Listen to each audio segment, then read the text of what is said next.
प्रसंग चल रहा है। भगवान के परम महाभागवत भक्त भी हैं, भगवान के अवतार भी हैं, रुद्र भगवान के अवतार हैं श्री हनुमान जी महाराज। भीम ने जब ये जाना कि हमारे बड़े भ्राता वायुपुत्र महाबली हनुमान जी हैं, हृदय से लगा लिया। हनुमान जी को बार बार भीम स्पर्श करके प्रफुल्लित हो, महाभागवत है। हर समय हनुमान जी के रोमांच होता रहता है, अश्रु प्रवाह होता रहता है, और कोई न कोई गंधर्व, कोई न कोई ब्रह्म ऋषि भगवान का चरित्र सुनाता रहता है हनुमान जी को। ऐसे महाभागवत अद्वितीय है। प्रभु की सेवा प्रधान धर्म, रोम रोम में सिया राम जिनके बसे हुए हैं। यत्र यत्र रघुनाथ कीर्तनम तत्र तत्र कृतमस्तकांजलम वाष्पवारि परिपूर्ण लोचनम। बड़ी अपार श्रद्धा है महाभागवत। जो हनुमान जी को किसी शक्ति विशेष का रूप देख करके फिर वो ये बात नहीं समझ पाता। महाभागवत प्रेम प्लावित हृदय, हर समय प्रभु के प्रेम में डूबे रहते हैं। इसलिए कदली वन में एकांत, कभी भगवान के चरित्र को सुन रहे हैं, कभी भगवान के नाम कीर्तन में, कभी रूप में, कभी उनके लीला गुणों में डूब करके अशुभ प्रवाह करते रहते हैं। भीम जी बार बार स्पर्श कर रहे तो बहुत सुख मिल रहा है। महाभागवत के स्पर्श से परम सुख मिलता है। भीम जी की भी आंखों से अशुभ प्रवाह हो रहे, क्योंकि रंग चढ़ता है ना। बार बार हनुमान जी के चरणों में प्रणाम करते, फिर खड़े हो जाते, फिर दर्शन करते, फिर प्रणाम करते। आहा, आज मेरे समान कोई बड़भागी नहीं, भीम जी कह रहे, क्योंकि आज मुझे महाभागवत ज्येष्ठ भ्राता महाबली हनुमान जी का दर्शन हुआ। आपने मुझ पर बड़ी कृपा की, अपना जान करके आपने दर्शन दिया। अब एक प्रिय कार्य आपसे कराना चाहता हूं। मेरे हृदय में जब मैं आपकी चर्चा सुनता तो ये लगता कि मैं अपने भ्राता का वो रूप कब देखूंगा जो लंका में प्रकाशित किया। जिस रूप में जानकी जी के सामने, जानकी जी से कह रहे थे कि आप चिंता न करो, वाल्मीकि रामायण में, ये आपका दुख देख करके कहीं मेरा क्रोध ना उमड़ पड़े। मां, विनाश कर दूंगा इस लंका का यदि क्रोध आ गया, और मैं डर रहा हूं कि कहीं भगवान की आज्ञा का उल्लंघन ना हो जाए। तो जानकी जी ने कहा, यही रखवाले इतने बड़े बड़े हैं कि बेटा आप उनसे पार नहीं पा सकते हो। उन्होंने कहा, मां यदि अपने हृदय में सुख धारण करो तो ये पुत्र आपको। जानकी जी ने, वह अति लघु रूप धरेऊ हनुमाना, पैठा नगर सुमिर भगवाना। एक डाल पे छोटे रूप में जैसे वानर रूप, ऐसे तो जानकी जी सो इतने विकराल भयानक दे। कनक भूधराकार शरीरा समर भयंकर, टांगों के नीचे लंका, वो भयानक रूप। और जब दहाड़ कर दे तो फट जाए आकाश, ऐसा अपार। कि जिनका छोटा करो ले सब देख लेंगे, वो भयंकर रूप। मैं एक और प्रिय कार्य कराना चाहता हूं। मेरे हृदय में बहुत समय से है कि मैं अगर कभी अपने भ्राता से मिला तो मैं वो रूप देखना चाहता हूं। मकराले समुद्र को लांग करके लंका में प्रवेश करना, लंका को भस्म करना, मैं वो आपका विकराल रूप देखना चाहता हूं। मुझे बहुत सुख होगा। वैसे हमारी आप पर बड़ी श्रद्धा भी, और आप मेरे बड़े भ्राता भी हैं, तो दोनों से मैं अधिकारी होता हूं। जब श्रद्धा प्रबल हो तो गूढ़ तत्व महापुरुष जन नहीं दुरा सकते। तो मेरी श्रद्धा भी आप पर प्रबल है और मैं आपका भ्राता भी हूं। हनुमान जी हंस पड़े, कहा, भैया नहीं नहीं नहीं नहीं, उस रूप को तुम्हारे देखने की सामर्थ्य नहीं है। कोई भी त्रिभुवन में उस रूप को देखकर धैर्य धारण नहीं कर सकता। और फिर वो समय कुछ और था, अब समय कुछ और है, छोड़ो वो बात। देखो, युग धर्म का प्रभाव होता है। हनुमान जी महाराज ने कहा वो त्रेता था, उस समय का प्रभाव कुछ अलग था। अब धीरे धीरे ये द्वापर का समापन होने जा रहा है, कलयुग आ रहा है, इसके प्रभाव से सब कुछ नष्ट हो जाएगा। अब वो मेरे में सामर्थ्य कहाँ कि मैं रूप दिखा सकूं, इसलिए तुम ऐसा, जैसे वो कह रहे थे मैं बूढ़ा हो गया हूं कैसे उठूं, ऐसे ही वो छुपाना चाहते हैं कि काहे को भयभीत हो जाएंगे अभी देख के। पर्वत नदी वृक्ष सिद्ध देवता महर्षि ये सभी युग धर्म का अनुसरण करते हैं। युग धर्म के अनुसार शरीर बुद्धि बल साधना बल इन सब में न्यून या अधिकता आती है, जैसा समय होता है उसके अनुसार। तुम मेरे उस रूप के देखने का आग्रह मत करो, क्योंकि मैं भी समय का ही अनुसरण करता हूं। अब वो समय नहीं रहा रूप दिखाने वाला। भीमसेन ने कहा प्रभु आप ऐसा समय को क्यों इतना बलवान बता रहे हैं, आप तो सर्व सामर्थ्यशाली हैं। हनुमान जी ने कहा तात पहले सतयुग था, उस सतयुग में उस समय में सबके अंदर धर्म था, इसीलिए उसका नाम कृतयुग पड़ा। सब धर्म युक्त आचरण करते थे, कोई एक भी नहीं था जिससे पापाचरण हो। मनुष्यों में सब धर्मात्मा थे और सब ध्यान परायण थे। सतयुग में प्रधान साधना ध्यान की थी। तदाकार वृत्ति प्रभु में कृतम एव सर्व शुभम यस्मिन युगे कृतयुगे, जिसमें केवल शुभ ही शुभ धर्म में कर्म हो उसका नाम कृतयुग मतलब सतयुग। कहीं भी किसी व्यक्ति में धर्म का ह्रास नहीं देखा जाता था। माता पिता के रहते हुए संतान कभी नहीं मरती थी, लेकिन समय का परिवर्तन सबका परिवर्तन कर देता है। धर्म का ह्रास होने लगता है, माता पिता के सामने बालक मरने लगते हैं। कृतयुग में कोई द्वेष नहीं करता था, भेदभाव नहीं था, किसी भी अन्न का दूध का क्रय विक्रय नहीं होता था, बेचना खरीदना ये सब। ये तो हम अपने बाल्यावस्था में भी ऐसे कुल में पैदा होकर दूध बेचता है, अपराध सा साबित होता था। गाय का जिसे दूध आदि ये तो व्यवहार में बंटता था। 8-10 जैसे गाय है तो आसपास के 2-4 लोग दूध ले जाना मठा ले जाना, ये ऐसे व्यवहार में, बेचने का नाम नहीं। दूध घी बेचना मतलब एक तरह से न्यून माना जाता था, ये ठीक नहीं है, वो अपने धर्म से नहीं चलता, दूध बेचता ऐसा माना जाता था। इस युग में जो कृतयुग है इसमें कभी किसी को रोग नहीं होता था, इंद्रियों का बल क्षीण नहीं होता था, क्योंकि कोई अधर्म नहीं करता था, कोई दोषों को स्वीकार ही नहीं करता था, किसी में दोष दिखाई नहीं देते थे, कभी किसी को दुख से रोते हुए नहीं देखा गया। सब धर्म परायण, किसी में घमंड नहीं देखा गया, किसी में धर्म विरुद्ध विकार नहीं देखा गया, कहीं कोई कलह विग्रह झगड़ा ये सब नहीं देखा गया। सब योग का आश्रय लेकर परब्रह्म परमात्मा भगवान श्री हरि के ध्यान में निमग्न रहना, सदा सबकी वृत्ति प्रभु में लगी रहती थी, सब प्रभु की सेवा में, सब सनातन धर्म के अनुयायी। अब जब त्रेता लगा तो उसमें एक चरण का धर्म का नाश हो गया। भगवान की उपासना भी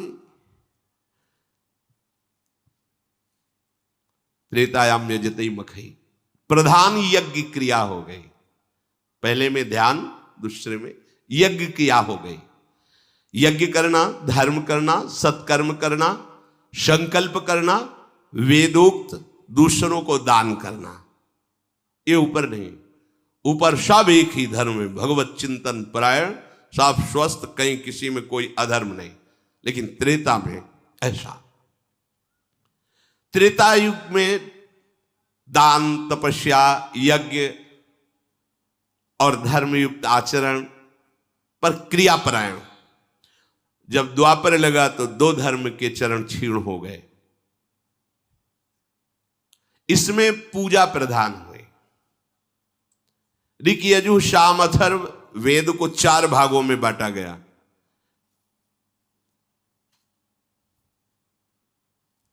बुद्धि का, सात्विक बुद्धि का धीरे धीरे क्षय होने लगा, जो दिव्य निर्णय कमजोर होने लगा।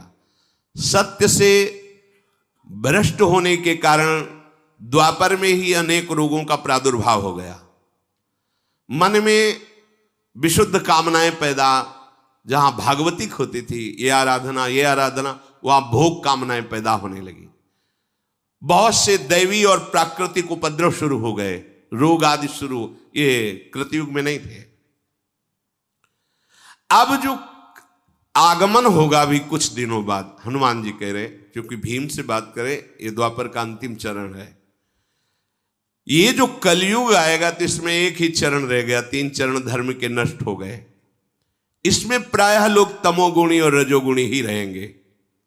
भोग वासना की प्रधानता रहेगी, उपासना की नहीं।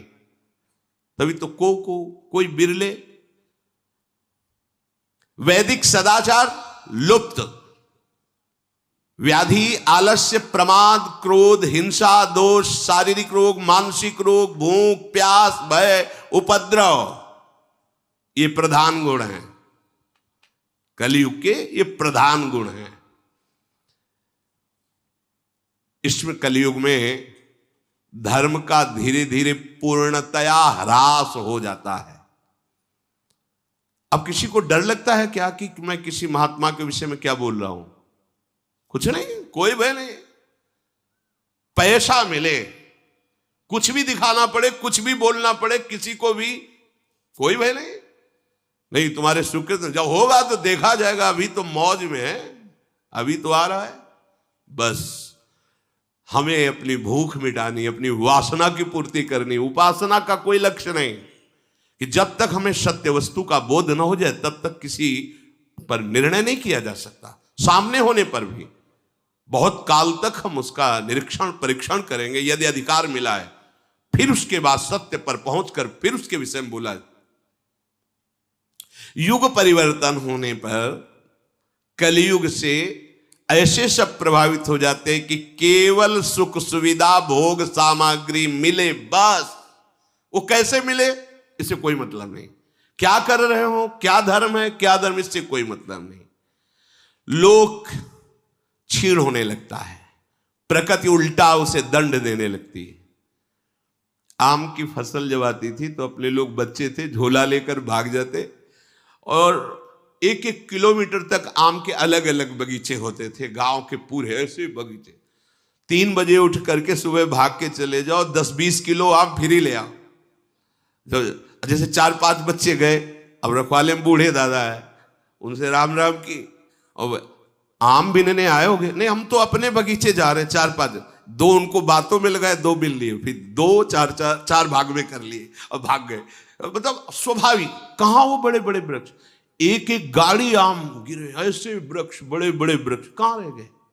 जितने रसाल हैं, जितने रस वाले जो वृक्ष हैं, जो पूज्य वृक्ष हैं, वो अंतर्ध्यान हो, प्रकृति परिवर्तित होती चली जा रही। जब वर्षा होनी चाहिए तो बूंद नहीं, धूल उड़ रही है, और जब फसल पक के तैयार है तब वर्षा हो रही है, सब नष्ट हो रही है प्रकृति। क्यों? क्योंकि धर्म का ह्रास। युग का प्रभाव मनुष्य को कमजोर कर देता है। ये आगे जो कलयुग आने वाला है, इसमें कोई चिरजीवी नहीं होगा। भारी तपस्या भारा। कितने साल को बोले? 20 साल। क्या बोले? High blood pressure, low blood pressure, 500 sugar, और कितना चाहिएगा बेचारा है? अब तो यार दिखाई दे रहा है, केवल पैंट शर्ट दिखाई दे रहा है, उनमें जांग कितनी है तो समझे में नहीं आ रहा है। गांव में जैसे और खेत की रक्षा के लिए नहीं धोख खड़े किए जाते थे, ऐसे नजर आ रहे। हाँ, मतलब वो चलते हैं तो बस वो कपड़ा ही हिलता नजर आता है टांगों का। वहां कोई कि भाई यौवन शक्ति से संपन्न तेजो में, ऐसा तो नजर नहीं आता है। क्यों? क्योंकि पिज्जा बर्गर खा करके और नाना प्रकार की कुविचार धाराओं वाले दृश्य देख करके वो अपने आप को खो रहे हैं। उनके अंदर संयम, जितेंद्रियता, पवित्रता, उसका परिणाम यह है कि नए नए बच्चे आकर प्रश्न करते हैं मैं आत्महत्या करना चाहता हूं, इतना कमजोर हो चुका हूं, इतना ग्लानि से युक्त हो चुका हूं। शास्त्र के द्वारा जब आप संयम से चलेंगे तो आपको दिखाई देगा कि आपका ये शरीर भी स्वस्थ है, आपकी मानसिकता भी स्वस्थ है, आपके विचार आपको प्रसन्न रखेंगे। जब अधर्म होगा तो सबसे बड़ा दंड जानते हो क्या मिलता है? विचार न्यून कर करके उससे नकारात्मक सोच में डाल दिया जाता है। यह पाप का फल है। विकार को जो हमारे हृदय में नाना उनकी बढ़ोतरी, और विचार जो विकारों को दबाता है वो असमर्थ और निगेटिव चिंतन, निगेटिव। अगर पॉजिटिव चिंतन का भाव अंदर आ जाए तो बिना संपत्ति के आप सुखी रहेंगे। अगर निगेटिव चिंतन बना रहे तो दुनिया की संपत्ति है पर नकारात्मक सोच वो तुम्हें मारे डाल रही, वो जलाए डाल रही। क्यों? क्योंकि धर्म नहीं है। आप प्रसन्न रहिए, आप देखिए संतुष्टायन केनवा, आप एकदम खिले रहेंगे। भारी से भारी रोग में आप एकदम आनंदित रहेंगे, न शरीर में न बाहर कोई अव्यवस्था नहीं, और वो जल रहे हैं। क्यों? क्योंकि अधर्म आचरण हो रहा तो नकारात्मक सोच करके तुम्हें जला रही है। शत्रु दमन। अब तो हमारे पहले वाले रूप देखने की बात छोड़ दीजिए। भीमसेन ने कहा अब बहकाइए मत प्रभु, मैं बिना आपका वो रूप देखे संतुष्ट नहीं होऊंगा, आप कृपा करें और मेरे सामने वो रूप प्रकाशित करें। जब भीमसेन ऐसा कहने लगे तो भगवान मुस्कुराए और बहुत जोर से आवाज की, जय श्री राम। दृष्टि अंत ही नहीं नजर आ रहा है कि हनुमान जी का मुखारविंद कहां है। वो भयंकर रूप धारण किया। उनकी लंबाई, चौड़ाई, ऊंचाई तीनों चीजें नहीं देख पा रहे हैं भीम। कितना चौड़ा शरीर, कितना लंबा, भीम नहीं देख पा रहे हैं। कदली वन को लांघकर गंधमादन घुटनों तक आ गया। गंधमादन पर्वत, ऐसा नहीं है, गंधमादन पर घुटनों तक आ गया। हनुमान बोले बस करें या और बढ़ाएं। उनका इतना विशाल स्वरूप दे, लाल आंखें, विकराल दाढ़े, और उनकी श्वास ऐसी चल रही थी जैसे प्रचंड तूफान चल रहा हो। हनुमान जी की श्वास, भौहें तन गई क्योंकि विकराल रूप देखना चाहते थे। और पूंछ को हिलाकर जो फटकारा, ऐसा लगा कि आकाश फट जाएगा, ऐसी आवाज प्रकट हुई। हनुमान जी के सामने जैसे सहस्त्र सूर्य उदय हो गए, ऐसा तेज प्रकट है। पूरे कंचन वरण विराज सुविशा, सुवर्ण में मेरु पर्वत 4 लाख योजन का है, छाती के सामने है, और ऊपर हनुमान जी है। भीमसेन की आंखें बंद हो गई, घबराहट पैदा हो गई। हनुमान जी मुस्कुरा कर कहे कि मेरा ये स्वरूप अभी पूरा नहीं है। इतने में ही तुम्हारा हृदय घबरा गया, आंखें बंद हो गई। मैं इससे दुगना भी बड़ा हो जाऊं, मैं जितनी भावना करूंगा मेरा रूप उतना ही बड़ा होता चला जाएगा। जैसा मैं सोचता हूं वैसा ही उसी समय रूप धारण कर लेता हूं। भीमसेन जी ने देखा कि सुमेरु पर्वत को भी लांघ करके ऐसा भयंकर रूप। भीमसेन घबराहट से बैठ गए, मतलब धरती को पकड़, केवल देखने मात्र से। फिर धीरे धीरे हिम्मत की, हाथ जुड़े और खड़े होकर कहा, हे महाभागवत, मेरी अब सामर्थ्य नहीं है, आप अपने रूप का स्मरण कीजिए, मैं इस रूप को नहीं देख पा रहा हूं। घबरा गए जैसे अर्जुन जी, प्यारे लाडले कृष्ण सारथी बने बैठे हैं, हे कृष्ण, हे सखे, ऐसे बात करते हैं। तो बताते बताते फिर कहा, देखो मैं कौन हूं जो अब समस्त दिशाओं को आच्छादित करके विकराल वो। आप कौन है प्रभु? बोले, बढ़ा हुआ काल का भी महाकाल। ऐसे अर्जुन पसीना पसीना कांप गए। तुम्हादि देवा पुरुषा पुराणा तुमस्य विश्वस्य परम निधानम वितासि वेद्यम परमम च धाम त्वया ततम विश्वमनंत। कांप रहे अर्जुन, महाबली अर्जुन, दिव्य गांडीव धनुषधारी, दिव्यास्त्र वेत्ता, भगवान के रूप को देखकर कांप रहे हो, कह रहे संवरण कीजिए, मेरी सामर्थ्य नहीं कि मैं आपको देख पाऊं। ऐसे भीम जी हनुमान जी से, प्रभु मेरी अब नेत्रों में सामर्थ्य नहीं रहेगी कि मैं आपके स्वरूप को देख सकूं, अप्रमेय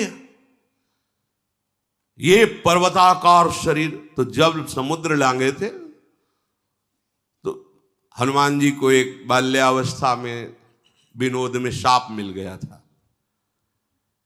इनका स्वभाव ही था, इधर मारा वो वृक्ष टूटा, इधर तो ऋषि का आश्रम सब विध्वंस हो गया था। खेल खेल में कोई गुस्सा नहीं। तो उन्होंने कहा कि जब तुम्हें तुम्हारे बल की कोई याद दिलाएगा तब तुम्हें आएगा, नहीं तुम अपने बल का विस्मरण। ऐसा जब समुद्र पार होना था तो चुपचाप शांत खड़े सब अपनी अपनी बातें कर रहे थे। जामवंत जी ने देखा हनुमान जी तो कहा, चुप साधि रहा बलवाना, आप तो कुछ बोल ही नहीं रहे हो। अरे आपका अवतार ही हुआ है भगवान की सेवा के लिए, आप मौन धारण की, जब होश दिलाएगा तब। जेहगिर चरण दे हनुमंता, चले सुगा पाताल तुरंता। मारा ठसक तो पर्वत पाताल को चला गया। जिम अमोघ रघुपति कर बाना, यही भांति चले हनुमाना। जैसे भगवान की सारंग धनुष से छूटा हुआ बाण अमोघ, ऐसी गति हनुमान जी की। हम ऐसे स्वामी के सेवक हैं, ये लाड़िले तो हैं ही, पर ये इसीलिए सम्यक शास्त्रों का ज्ञान होना चाहिए। सेवक वाणी की फल स्थिति में लिखा हुआ है, सेवक वाणी जू अति अगाध मत गूढ़, बिरलो कोई समुझई हित मार्ग आरूढ़। हित मार्ग आरूढ़ भाव भागवत मिले सब, चार वेद सुस्मृत जो चार अवगाह ले जब, तब पावे सेवक हृदय। नहीं तो लगेगा कि अरे महावर लिए प्रियाजू के सामने खड़े हैं, कैसे भगवान। ये वही भगवान है जिनको काल देखकर भी थर्रा जाता है। यशोदा जी छड़ी लेके डांट रही हैं, रो रहे हैं, कैसे भगवान है। ये वो ही भगवान है जिनकी भ्रकुटि विलास सृष्टि लय हुई। सेवक जी कहते हैं, राधा वल्लभ भजत भज भली भली सब होए, भीर मिटे भट जमन की, भय भंजन हरि सोए। ये भय भंजन हरि सोए, भरम भूले हो भटकत कत। ये लाडले फूलों से खेल रहे हैं, लेकिन है कौन? सोई वही हरि है, जिनके बल से सब बलवान हैं, जिनके भय से सूर्य तपता है, जिनके भय से मृत्यु अपना काम करती है। ये वही प्रभु है, कोई और थोड़ी। वही हमारी प्रियाजू की भ्रकुटी के तन जाने पर हाथ जोड़कर विनय पूर्वक वहां लाडली को मनाते हैं। इसीलिए हमारे माई श्यामाजू को राज।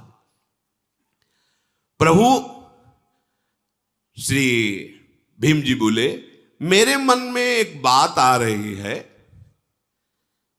कि इतना महान बल, इतने महान आप हो, और आपने रावण को मारा नहीं। ये रूप देख के तो लगता है कि प्रभु कोई आपके सामने नहीं टिक सकता। फिर भगवान श्री राम को प्रयास करना पड़ा मारने के लिए। मुझे तो ऐसा लग रहा है कि आप अगर अपने बाहुबल का प्रयोग करें तो त्रिभुवन का विनाश कर सकते हैं। मारुति नंदन, अपनापन करके मैं पूछ रहा हूं कि आप समर्थ होती हुई रावण को क्यों नहीं मारा? सियाजू को क्यों नहीं वापस ले आए? भीम के ऐसा कहने पर कपिश्रेष्ठ हनुमान जी मुस्कुराते हुए बोले, सेवक का परम धर्म है कि स्वामी का यश हो, ऐसे ही कार्य करना चाहिए। बड़ी गूढ़ बात, ज्ञानी नाम अग्रगण्यम। सेवक का परम धर्म है ऐसे ही आचरण करे, बर्ताव करे, जिससे उसके स्वामी का यश हो।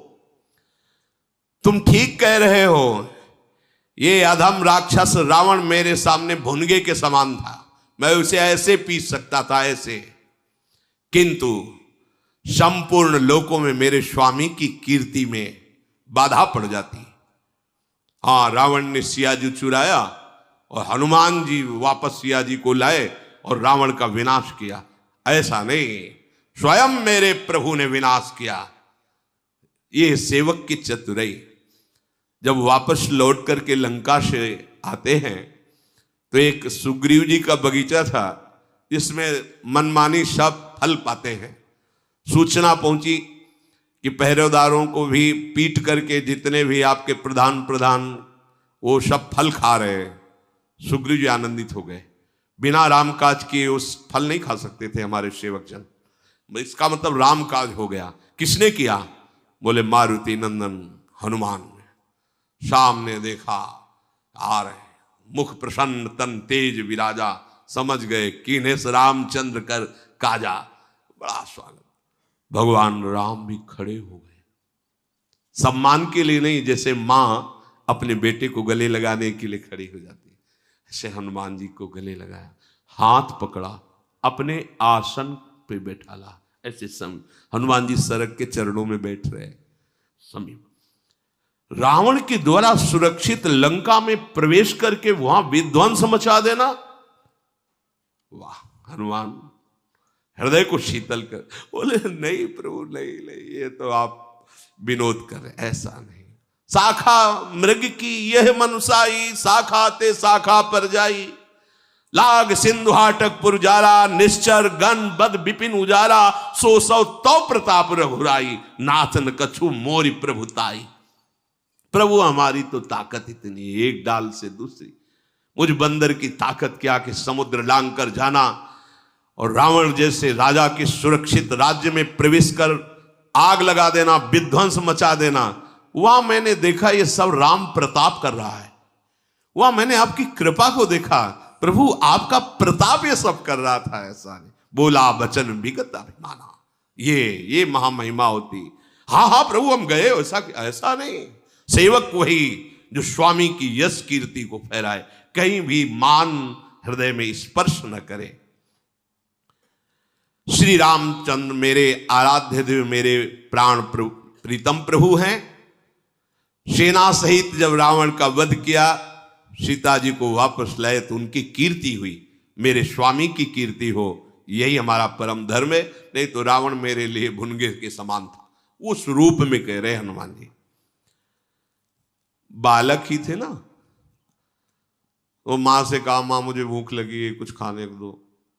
तो बोले जो लाल फल, सुबह का टाइम था, वही पाना, मतलब मीठा लगेगा, अच्छा रहेगा। तो आकाश की तरफ देखा तो लाल लाल अरुणोदय हो रहा था, भगवान सूर्य लील गए। अरे सब देवता प्रकट हो गए महाराज, अब ये कोई फल है खा ले। बाल्यावस्था में सूर्य भगवान को मुख में ले, महाबली महाप्राज्ञ, तुम अपने भाई का प्रिय एवं हित करने में तत्पर रहो। हनुमान जी ने भीम से कहा, वायु देवता सदैव तुम्हारी सुरक्षा में है, तुम उनके पुत्र हो। मैंने इसलिए यहां रोका है कि आगे सौगंधिक वन ये दिव्य देवताओं द्वारा, बड़े बड़े ऋषि मुनियों द्वारा सेवित है। कहीं ऐसा ना हो जाए कि तुम्हारे द्वारा अपराध बन जाए, कोई ऋषि शाप दे दे। और तुम जिस फूल के लिए आए हो, वो फूल का ये रास्ता है, यहां से सरोवर मिलेगा, शास्त्रों फूल है, बलवान हो तुम ले सकते हो जाकर, पर इस मार्ग से मत जाओ क्योंकि यहां तुम्हें सांप मिल सकता है। जब किसी देव वन में प्रवेश करे तो वहां मंत्र जाप करते हुए और नमस्कार मुद्रा में प्रवेश करे। तुम यहां ना मंत्र जाप कर रहे थे, ना नमस्कार मुद्रा थी, बल ऐसा नहीं। आगे जो देव मार्ग में ऐसे नहीं चल, जैसे गुरुजनों के पास जैसे जाया जाता है, उनकी डेवड़ी से हाथ जुड़ गए, ग्रीवा झुकी, बिल्कुल दैन्य एक तिनके के समान दासत्व भाव लेकर जाया जाता है। ऐसा थोड़े कि वहां और थोड़ा हिड़ा के छाती ऐसे के, हाँ हमें क्या कमी, ऐसा नहीं। जितना झुकोगे उतना उठ जाओगे, और जितना उठोगे उतना झुक जाओगे। ये ऐसे दरबार है आराध्य देव का, गुरुदेव का, महापुरुषों का। यहां जितना झुकोगे उतना उठ जाओगे, और जितना उठोगे उतना झुक जाओगे। बस देखना है। ये जो तुम दुस्साहस कर रहे थे ठीक नहीं है, हनुमान जी ने बताया। धर्म का पालन करो, स्वधर्म में स्थित रहो, श्रेष्ठ मार्ग पर चलो। धर्म को जाने बिना कोई भी कार्य नहीं करना चाहिए। पहले जानना चाहिए कि धर्मयुक्त है मेरे लिए कि नहीं। हे भीम, मैं तुम्हें बता देता हूं कि बिना ज्ञान वृद्ध महापुरुषों की सेवा किए बृहस्पति जैसे विद्वान के लिए भी तत्वबोध होना बहुत कठिन है। हनुमान जी महाराज कह रहे हैं, ना ही धर्मज्ञ विज्ञाय वृद्धानुपसेव्य च धर्मार्थी वेदितुम शक्यो बृहस्पति समैरपि। बृहस्पति के समान ज्ञानी हो तो भी उसे तत्वबोध नहीं हो सकता जब तक वो ज्ञान वृद्ध तत्वबोध प्राप्त किए महात्मा का। इस मार्ग में, भगवत मार्ग में अवस्था का सम्मान नहीं होता, स्थिति का सम्मान होता है। 16 वर्ष की अवस्था सुखदेव जी की है, 10,000 वर्ष तपस्या करने वाले महात्मा सब खड़े हो गए। उसमें भगवान श्री कृष्ण द्वैपायन व्यास जी भी हैं, वशिष्ठ जी भी हैं, बड़े बड़े महापुरुष सब खड़े। भगवान व्यासदेव जी के पिता श्री पराशर जी भी हैं, सब खड़े हो गए। क्यों? सुखदेव जी गर्भ से ही बोध संपन्न महापुरुष है, गर्भ से ही महान वैराग्य युक्त है। तो यहां वयोवृद्ध नहीं, ज्ञान वृद्ध, जो तत्वबोध प्राप्त किए। अभी मानो आपको दिखाई दे रहा है कि वो 25 वर्ष की अवस्था का है, लेकिन पूर्व में उसकी कैसे भजन शैली पूर्व जन्म में रही। जैसे जड़ भरत रूप में जन्मने में ही वो 5वीं भूमिका में ही जन्मे, ज्ञान की 5वीं भूमिका में भी जन्म, उनका जन्म ही हुआ जब, तो 5वीं भूमिका में थे ज्ञान की। अब अवधूत जड़वत स्थिति उसी समय से। अब कोई कह दे जन्म पूर्व में हुआ है ना भजन, गंडकी नदी में पहले भरत रूप में भजन हुआ, फिर हिरण रूप में भजन हुआ, परिणाम हुआ, अब तीसरा जन्म हुआ तो बोध संपन्न महापुरुष, ज्ञान की ऊंची भूमिका में विराजमान महापुरुष। तो उसमें अवस्था नहीं देखी जाती, स्थिति। यहां हनुमान जी महाराज कह रहे हैं कि ज्ञान वृद्ध महापुरुषों की सेवा किए बिना बृहस्पति जैसे विद्वान के लिए भी तत्वबोध होना संभव नहीं है। अर्थात जो बोध प्राप्त किए हुए महात्मा जन हैं, उन सेवा का तात्पर्य होता है उनकी आज्ञा में। आज्ञा शमन सुसाहिब सेवा, उनकी आज्ञा के अनुसार चलने स्वयं तत्वबोध हो जाएगा, ये कराना नहीं पड़ता। ध्यान मूलम गुरु मूर्ति, पूजा मूलम गुरु पदम, मंत्र मूलम गुरु वाक्य, मोक्ष मूलम गुरु कृपा। उनकी कृपा से तत्वबोध स्वाभाविक हो जाता है, भगवत प्रेम स्वाभाविक बढ़ने लगता है, बस उनकी आज्ञा पे चलना है। तदनंतर श्री हनुमान जी महाराज ने भीम की प्रार्थना से अपने स्वरूप का संवरण किया और भीमसेन तत्काल जो घबराहट हुई थी, भय हुई थी, उससे मुक्त हुए। बड़ा आनंदमय अनुभव हुआ। महाबलशाली भीमसेन को हनुमान जी के दर्शन से और संभाषण से ऐसा अनुभव हुआ कि आज मैं परम पवित्र हो गया हूं, अब मेरे समान कोई भाग्यशाली या महाबलवान नहीं है। क्योंकि जिसके भ्राता ऐसे महान भागवत और महान बलशाली, हनुमान जी ने अपने प्रेम भरे नेत्रों से गदगद वाणी से भीम से कहा कि भीम अब तुम वापस चले जाओ और बातचीत के प्रसंग में कभी किसी को मेरे इस स्थान का परिचय मत देना। मैं इस स्थान पर रह रहा हूं ऐसा किसी से मत कहना। अब तुम्हें जो प्रिय हो मांग लो, क्योंकि मेरा दर्शन व्यर्थ न जाए। कोई वरदान जो तुम्हें प्रिय हो। कहा प्रभु मुझे अपने बड़े भाई कहने का सौभाग्य आपको मिला, इससे बड़ा वरदान मैं क्या मांगू। और मैं ये जानता हूं कि आपके बल से जो मुझे प्राप्त करना है वो सब मैं प्राप्त कर लूंगा, अर्थात धृतराष्ट्र के पुत्रों का वध और सिंहासन पर, ये तो आपकी कृपा से मैं प्राप्त कर लूंगा। पर आपकी जो इच्छा हो, मेरी इच्छा कोई नहीं। मेरी तो यही सौभाग्य है कि आप हमारे बड़े भ्राता हैं, कहने का सौभाग्य मिला। हनुमान जी ने भीमसेन पर बहुत प्रसन्न होकर कहा ऐसा ही हृदय होना चाहिए। कहने पर भी, मांग ढूंढने पर भी नहीं आनी चाहिए कि मैं क्या मांगू। हमें तो कुछ मांगना भी नहीं आता। आपको जो मन हो, जैसा मन हो, आप हमें ये बात। आज पांडव सनाथ हो गए भीम तुम्हारे जैसे को प्राप्त करके। हनुमान जी महाराज ने कहा, महाबली आगे महान युद्ध होने वाला है। मैं अपनी तरफ से कह रहा हूं, समय में अर्जुन की ध्वजा में बैठूंगा, कपिध्वज, और मैं ऐसी गर्जना करूंगा कि सामने वाले वीर का हृदय भय युक्त हो जाए, बल रहित हो जाए। वो मारा तो मेरी ही गर्जना से जाएगा, निमित्त मात्र अर्जुन बनेंगे। मैं जब ध्वजा पर विराजमान होऊंगा तो ऐसी वक्र दृष्टि से देखूंगा कि सामने जो शत्रु पक्ष के वीर हैं उनकी आयु का नाश हो जाएगा। कपिप्रवर हनुमान जी ऐसा कह के तत्काल अंतर्धान हो गए और भीम उनके बताए हुए मार्ग से आगे बढ़े।